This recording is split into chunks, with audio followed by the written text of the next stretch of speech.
Hi guys, welcome back to my channel. Just took a shower. It's like the only time that I have to film.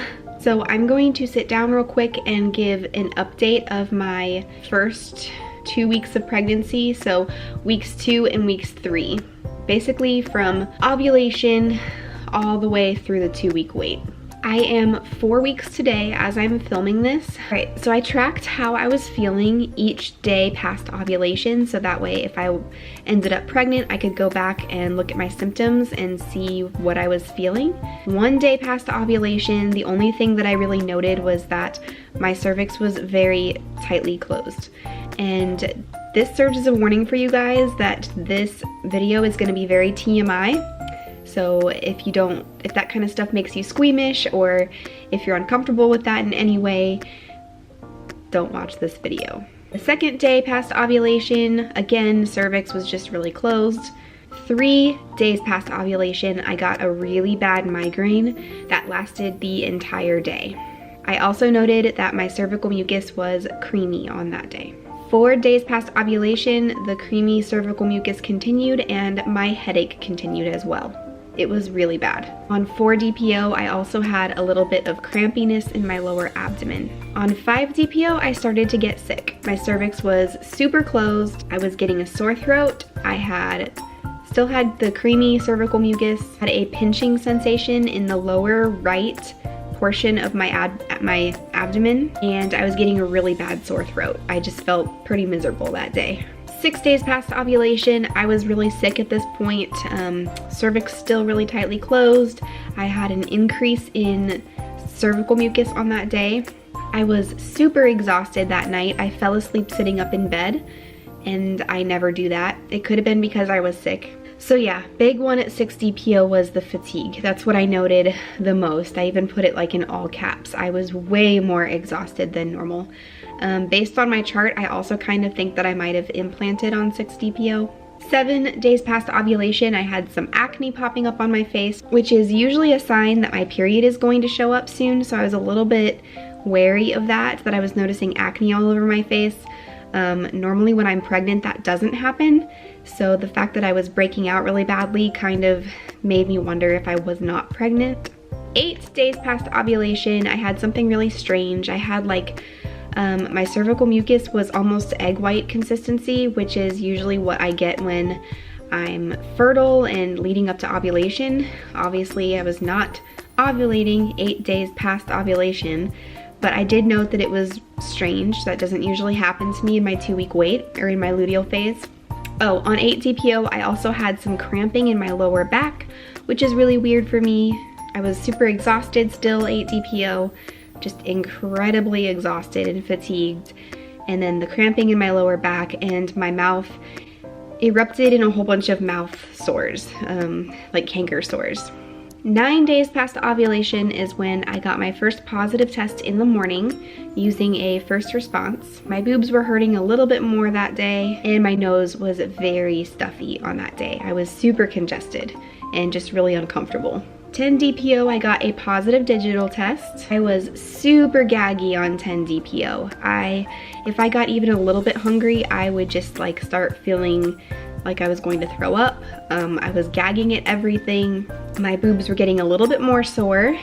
And oh, something weird about me, so another pregnancy sign, whenever I'm pregnant, like my body odor gets way worse. So yeah, I noticed that on 10 DPO as well, is that I was stinking a lot worse than usual. I don't know if anybody else notices that when they're pregnant, but when I get pregnant, I get stinky. 11 days past ovulation, I was even more gaggy, just like everything made me want to throw up. I was really emotional, really irritated, I was crying easily. My cervical mucus on 11 DPO was actually more dry and more scant than usual, than it really ever had been so far this cycle, which kind of surprised me. I figured at this point it would be getting more abundant and not drying up, but it did. It dried up. And also something to note is that my cervix has been really low all week so far. I know that like in pregnancy it rises up. So far mine has not. It is still really low. On 11 DPO, I was also still really fatigued. 12 DPO, I noted that I felt okay overall. I was just really tired and bloated. I was really bloated on 12 DPO. So 13 DPO is kind of when I think the pregnancy hormones kind of like caught up with my body, and I got a huge increase in the white creamy cervical mucus, the discharge that you see in pregnancy. That's when that really started, was 13 DPO. And the fatigue was really strong, 13 DPO, and I threw up in the morning. I was very nauseous, and I noted also that I was feeling a lot of pinching and pressure and like cramping in my lower abdomen, in my uterus area. That brings us to today. Today was 14 DPO, or officially 4 weeks pregnant. Today I felt really nauseous again. I was gaggy all day. I threw up today in the morning.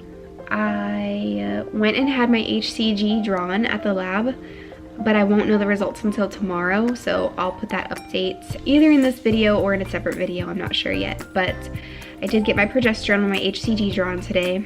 Today, 14 DPO, the fatigue has continued. Boobs hurt really bad today. I've had kind of like sore twinges throughout the week, but starting today, especially today on 14 DPO, they've been like incredibly painful. Not even touching them and they hurt. That kind of a pain, just like their existence hurts. And that's very pregnancy specific. My boobs never get that painful when I'm not pregnant. So yeah, I think those are all the symptoms that I had written down for my luteal phase, or my 2-week wait from ovulation all the way up through 14 DPO, including my positive pregnancy test.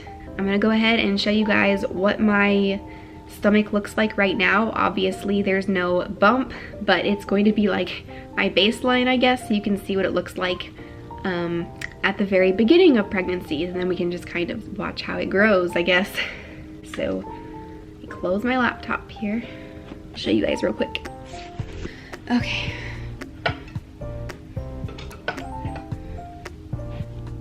I just have like a little bit of bloating going on. There it is from the front. And from the other side. So that's without the shirt, with the shirt. I can't believe there's a baby in here. Okay. Yeah, so those are my symptoms from my 2-week wait, basically. I will say that I honestly feel like I had more pregnancy symptoms last month when I was not pregnant than I did this cycle.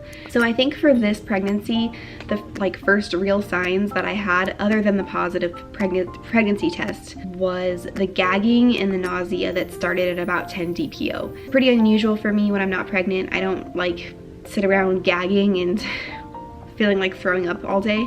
So that was definitely pregnancy specific. And then other than that, the 13 DPO, sore boobs and increase in cervical mucus, and just like all the weird cramping and backaches that I've had, those are kind of pregnancy specific as well. Today my period was due and it did not show up. So I think that means I'm officially pregnant. I'm really excited to hear what the doctor says about my HCG numbers when he calls tomorrow. So yeah, those are the symptoms that I had during my 2-week wait, and it is also my 4-week pregnancy update. Thank you guys so much for watching. Don't forget to hit subscribe to follow along with our journey, and I'll talk to you guys soon. Bye guys.